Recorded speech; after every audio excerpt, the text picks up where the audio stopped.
Assalamu alaikum. Today we discuss about respiratory chain में हम देखेंगे कि जो क्रेब साइकिल या ग्लाइकोलाइसिस और oxidative oxidation of pyruvic acid में NADH और FADH2 के मालिक्यूल प्रोड्यूस हुए थे। उनमें से हम ATP कैसे प्रोड्यूस करते हैं। कहते हैं NADH की ऑक्सीडेशन होगी। ऑक्सीडेशन का मतलब है रिमूवल ऑफ इलेक्ट्रॉन या रिमूवल ऑफ हाइड्रोजन एटम। कहता है जब NADH की ऑक्सीडेशन होगी तो NADH किस में कन्वर्ट हो जाएगा, NAD प्लस में कन्वर्ट हो जाएगा। तो दो इलेक्ट्रॉन रिमूव हो गए और ये इलेक्ट्रॉन कौन गेन करेगा, कोएंजाइम है क्यू। मतलब कि NADH की फिर ऑक्सीडेशन किसने करवाई है, कोएंजाइम है क्यू ने। कहते हैं इस प्रोसेस के दौरान इनफ एनर्जी रिलीज होती है जिसको यूज़ करके क्या बना लिया जाता है, ATP का एक मालिक्यूल बना लिया जाता है। कहते हैं जब ATP का मालिक्यूल बन जाएगा उसके बाद इलेक्ट्रॉन किसके पास आ गया, कोएंजाइम क्यू के पास आ गए हैं। कोएंजाइम क्यू से एनर्जी इलेक्ट्रॉन मूव करेंगे साइटोक्रोम बी के पास और साइटोक्रोम बी से फिर मूव करेंगे साइटोक्रोम सी के पास। कहता है जब साइटोक्रोम सी से मूव करेंगे तो एनर्जी रिलीज होगी। इस एनर्जी को भी किस में स्टोर कर लिया जाएगा, इन दी फॉर्म ऑफ ATP। ये आपने रिएक्शन याद रखनी है। ये देखें NADH के पास बहुत ज़्यादा एनर्जी थी इसलिए इसको हाई लेवल पर रिप्रेजेंट किया गया। उसके बाद ये जो ATP कोएंजाइम क्यू है इसमें NADH से कम एनर्जी है इसलिए इसको इसके नीचे रिप्रेजेंट किया गया।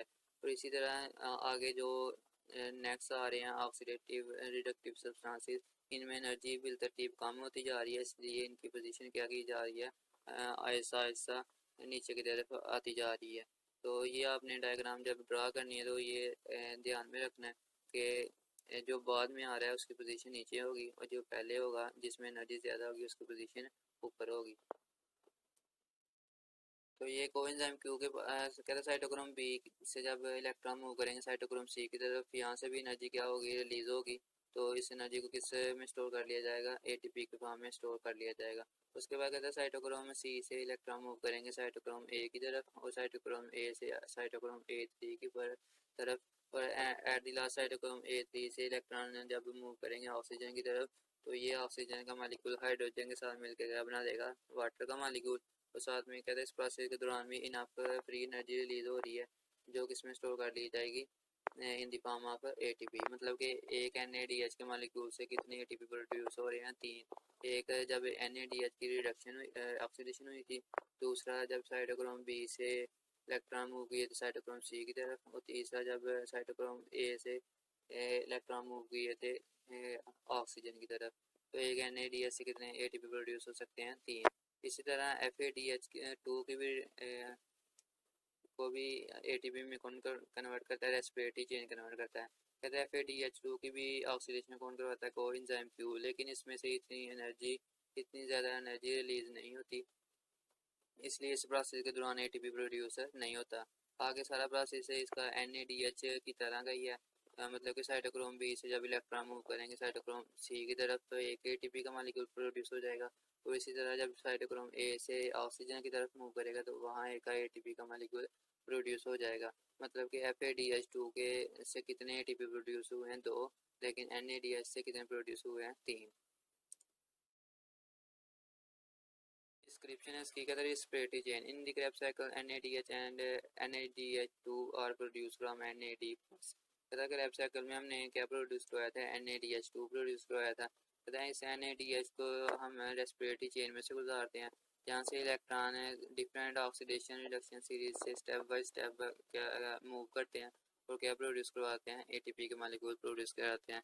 कहता है oxidation reduction substances which take part in respiratory chain are coenzyme Q. कहता है इस रेस्पिरेटरी चेन में कौन कौन हिस्सा ले रहा है, एक है कोएंजाइम क्यू, दूसरा साइटोक्रोम इंजाइम है। साइटोक्रोम डिफरेंट हो सकते हैं, for example cytochrome B C A and A3।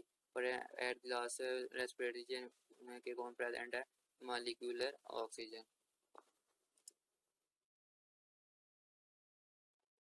कहता है ये जो साइटोक्रोम और electron transport intermediate containing heme of the related prosthetic group that undergo valency change of iron atom।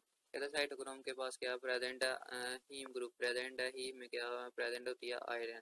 कहता है ये वही हीम है जो हीमोग्लोबिन में भी क्या होती है, प्रेजेंट होती है। एंड देन कहता है NADH is oxidised by coenzyme Q। कहता है जब NADH की सबसे पहले ऑक्सीडेशन कौन करवाता है, वो एंजाइम Q।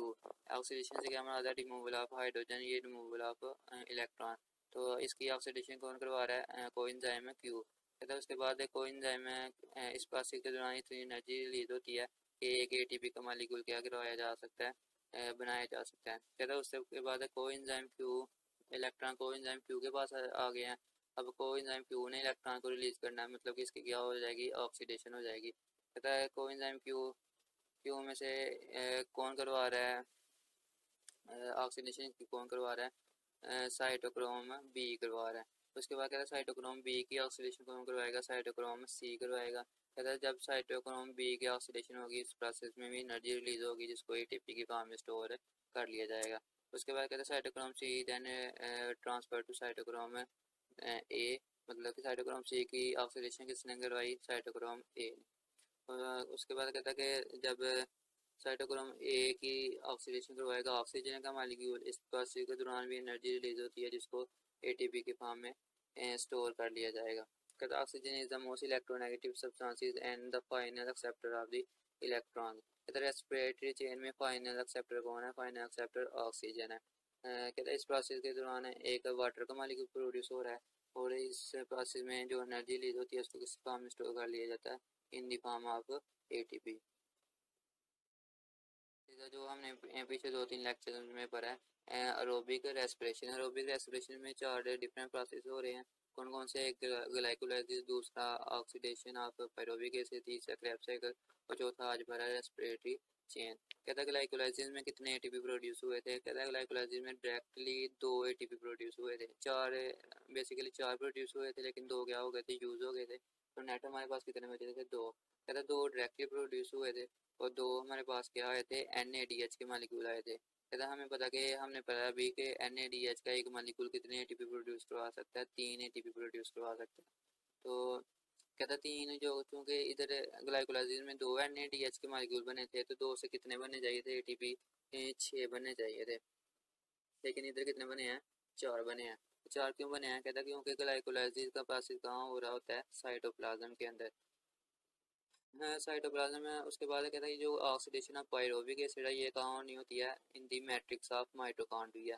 तो कहता है इसके लिए, और रेस्पिरेटरी चेन भी माइटोकॉन्ड्रिया में प्रेजेंट होती है। तो कहता है कि चूँकि NADH में से ATP किसने बनाने होते हैं, रेस्पिरेटरी चेन में, तो NADH को साइटोप्लाज्म से किसकी तरह कन्वर्ट करना पड़ेगा, माइटोकॉन्ड्रिया की तरफ। कहता है ये जो माइटोकॉन्ड्रिया की प्लाज्मा मेम्ब्रेन होती है, हमें पता है कि माइटोकॉन्ड्रिया के डबल मेम्ब्रेन बाउंडेड है, तो ये जो मेम्ब्रेन होती है ये NADH को अपने अंदर इंटर होने की इजाज़त नहीं देती। तो डिफरेंट केमिकल रिएक्शन के ज़रिए NADH को पहले सेल किस में कन्वर्ट करता है, FADH2 में। कहता है हमें पता कि FADH2 का मालिक्यूल, एक मालिक्यूल कितने ATP प्रोड्यूस करवा सकता है, 2। तो इसलिए 2 NADH के 2 FADH2 के मालिक्यूल बने और 2 FADH2 के मालिक्यूल से टोटल ATP कितने बनेंगे, 4 बनेंगे। तो इसलिए आपने याद रखना जो ग्लाइकोलाइसिस में NADH के मालिक्यूल्स है वो कितने ATP प्रोड्यूस करवा सकते हैं, एक NADH के मालिक्यूल से सिर्फ 2 ATP प्रोड्यूस हो सकते हैं। तो इधर 2 NADH के मालिक्यूल से टोटल कितने हो गए, 4। मतलब कि ग्लाइकोलाइसिस के प्रोसेस में टोटल ATP कितने प्रोड्यूस हो रहे हैं, 6, 2 डायरेक्टली और 2 4 इनडायरेक्टली। तो दोनों को प्लस किया तो टोटल कितने हो गए, 6। उसके बाद कहता है कि ग्लूकोज का एक मालिक्यूल की ब्रेक डाउन करवाई जाए तो 2 पायरोविक एसिड के मालिक्यूल पायरोवेट बनते हैं या पायरोविक एसिड बनते हैं। तो पायरोविक एसिड की हमने देखा था कि जब ऑक्सीडेशन करवाई थी तो एक पायरोविक एसिड के मालिक्यूल से एक NADH का मालिक्यूल बना था, तो 2 मालिक्यूल से कितने बन जाएंगे, 2। तो 2 NADH को जब ATP में कन्वर्ट किया जाएगा तो टोटल कितने ATP बनेंगे, 6। तो ऑक्सीडेशन ऑफ पायरोविक एसिड में भी टोटल ATP कितने बने हैं, 6। उसके बाद क्रैब साइकिल। कहता है हमने क्रैब साइकिल में देखा था कि एक पायरोविक एसिड के लिए जब साइकिल चलता था तो 3 NADH प्रोड्यूस हुए थे, एक FADH2 प्रोड्यूस हुआ था और एक ATP प्रोड्यूस हुआ था। क्योंकि पायरोविक एसिड जब ग्लूकोज का मालिक्यूल ब्रेक करवाया जाता है 2 पायरोविक एसिड के मालिक्यूल बने थे, तो इसलिए ये साइकिल भी कितने दफ़ा चलेगा, 2 दफ़ा चलेगा। तो अवधि उसकी ग्लूकोज की कंप्लीट क्या होगी, ऑक्सीडेशन हो जाएगी। तो कहता है जब 2 दफ़ा साइकिल चलेगा तो 6 NADH प्रोड्यूस होंगे, 2 FADH2 प्रोड्यूस होंगे और साथ में 2 ATP डायरेक्टली प्रोड्यूस होंगे। उसके बाद कहता है ये जो 6 NADH मालिक्यूल बने हैं तो एक NADH कितने देता है ATP 3, तो 3 को 6 के साथ मल्टीप्लाई करेंगे तो कितने टोटल आ जाएंगे 18 ATP आ जाएंगे। उसके बाद इसी तरह कहता है FADH का एक मालिक्यूल 2 ATP देता है और 2 मालिक्यूल है FADH2 के, 2 को 2 से मल्टीप्लाई करेंगे तो कितने ATP आ जाएंगे हमारे पास 4 आ जाएंगे। तो पूरे प्रोसेस के दौरान एरोबिक रेस्पिरेशन की पूरे प्रोसेस के दरमियान डायरेक्टली कितने ATP प्रोड्यूस हो रहे हैं 4 और इनडायरेक्टली कितने हो रहे हैं 32। तो 32 और 4 को ऐड करेंगे तो क्या आंसर आ जाएगा 36। मतलब कि एक ग्लूकोज का मालिक्यूल की ब्रेक डाउन करवाई जाए तो टोटल कितने ATP प्रोड्यूस होते हैं 36। फॉस्फोरिलेशन से आता है प्रोडक्शन ऑफ ATP। तो ऑक्सीडेटिव से मुराद in the presence of oxygen, कि अगर ऑक्सीजन की प्रेजेंस में ATP प्रोड्यूस हो रहे हैं तो उसको हम किसका नाम देते हैं ऑक्सीडेटिव फॉस्फोरिलेशन। ये क्वेश्चन देखने के तहत ATP बनाने के लिए किसकी ज़रूरत होती है NADH plus H। Respiratory chain में की बात हो रही है, कहते हैं NADH2 से क्या होंगे हाइड्रोजन रिलीज होंगे। तो जब हाइड्रोजन रिलीज होंगे तो इसमें से इनफ एनर्जी रिलीज होगी जो ADP और फॉस्फेट के ग्रुप को अटैच करवा के क्या बना देगी 3 ATP के मालिक्यूल बना देंगी। और ये जो हाइड्रोजन रिलीज हुई है ये ऑक्सीजन के मालिक्यूल के साथ मिलकर क्या बना देगी एक वाटर का मालिक्यूल बना देगी और NADH2 किस में कन्वर्ट हो जाएगा NAD प्लस में कन्वर्ट हो जाएगा। उसके बाद कहता है molecular mechanism of oxidative phosphorylation take place in conjunction with respiratory chain in the inner membrane of the mitochondria. कहता है ये जो रेस्पिरेटरी प्रोसेस है ये कहाँ हो रहा है इन the inner membrane of mitochondria. उसके बाद कहता है कि इसमें भी फोटोसिंथेसिस की तरह ही प्रोसेस हो रहा है, केमियोस्मोसिस हो रही है जो क्या प्रोड्यूस करवा रही है ATP के मॉलिक्यूल करवा रही है। डिफरेंस कहाँ आ रहा है, कहता है हमने फोटोसिंथेसिस में पढ़ा था कि प्रोटॉन मूव करते हैं केमियोस्मोसिस में फ्रॉम स्ट्रोमा टू ल्यूमन, लेकिन इधर जो उनके प्लास्टिड नहीं है इधर माइटोकॉन्ड्रिया है तो इधर पंपिंग भी क्या हो जाएगी डिफरेंट। इधर पंपिंग हो रही है फ्रॉम मैट्रिक्स टू इनर, जो दोनों मेम्ब्रेन के दरमियान स्पेस है वहाँ पर प्रोटॉन है मूव कर रहे हैं। उसके बाद the coupling factor in respiration are different from those of photosynthesis. इधर कपलिंग फैक्टर भी क्या है डिफरेंट है फोटोसिंथेसिस से। एंड कहता है इस पूरे साइकिल को एरोबिक रेस्पिरेशन को 2 एंजाइम कंट्रोल कर रहे हैं, वो कौन कौन से हैं फॉस्फोफ्रक्टोकाइनेज और दूसरा पायरोवेट डी कार्बो ऑक्सीलेज। फॉस्फोफ्रक्टोकाइनेज का क्या काम होता है फ्रक्टोज 6 फास्फेट को कन्वर्ट करना होता है इसने फ्रक्टोज 1,6 बिसफॉस्फेट में। कहते हैं उसके बाद पायरोवेट डी डी कार्बोक्सिलेज का क्या मतलब क्या फंक्शन होता है, इसने पायरोवेट को किस में कन्वर्ट करना होता है एसिटाइल कोएंजाइम में। कहते हैं ये दोनों प्रोसेस वर्क कैसे करते हैं, कहते हैं जब ATP की प्रोडक्शन क्या हो जाती है ज़्यादा हो जाती है या NADH की प्रोडक्शन क्या हो जाती है ज़्यादा हो जाती है।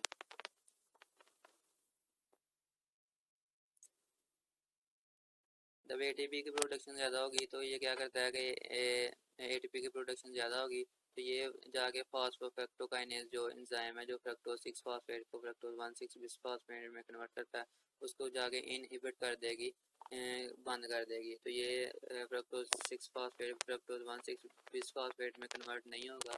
जब ये कन्वर्ट नहीं होगा तो पायरोवेट के ग्रुप भी नहीं बनेंगे। जब पायरोवेट नहीं बनेगी तो एसिटाइल कोएंजाइम नहीं बनेगी। जब एसिटाइल कोएंजाइम नहीं बनेगी तो क्रेब्स साइकिल का जो साइकिल है वो भी स्टॉप कर जाएगा। तो इस तरह ये साइकिल क्या कर देता है स्टॉप कर देता है। तो इसी तरह जब NADH की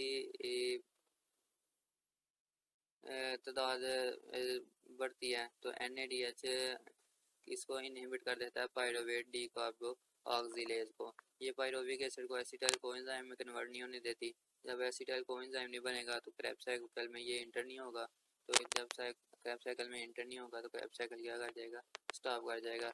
इसी तरह कहते हैं जब ATP की और NADH की कंसनट्रेशन क्या होती है कम होती है तो सिट्रेट की जो कंसनट्रेशन होती है वो भी क्या होनी शुरू हो जाती है कम होना शुरू हो जाती है। जब सिट्रेट की क्रेब्स साइकिल में सिट्रेट की कंसनट्रेशन कम होना शुरू हो जाएगी तो ये जो फॉस्फोफ्रक्टोकाइनेज एंजाइम था उसको जाके स्टिमुलस देगा और उसको क्या कर देगा एक्टिव कर देगा। तो फ्रक्टोज 6 फास्फेट फ्रक्टोज 1,6 बिसफॉस्फेट में कन्वर्ट होना शुरू हो जाएगा। जब ये कन्वर्ट शुरू हो जाएगा तो पायरोविक एसिड के मॉलिक्यूल बनेंगे। पायरोविक एसिड के मॉलिक्यूल एसिटाइल कोएंजाइम में कन्वर्ट होगा और इसी तरह एसिटाइल कोएंजाइम के लाइफ साइकिल में इंटर होके दोबारा सिट्रेट के मालिक्यूल को बनाना स्टार्ट कर देगा। तो ये पूरा साइकिल मतलब कि कौन कंट्रोल कर रहा है, फॉस्फोफ्रक्टोकाइनेज और pyruvate D carboxylase. So this is all about today lecture. Thank you.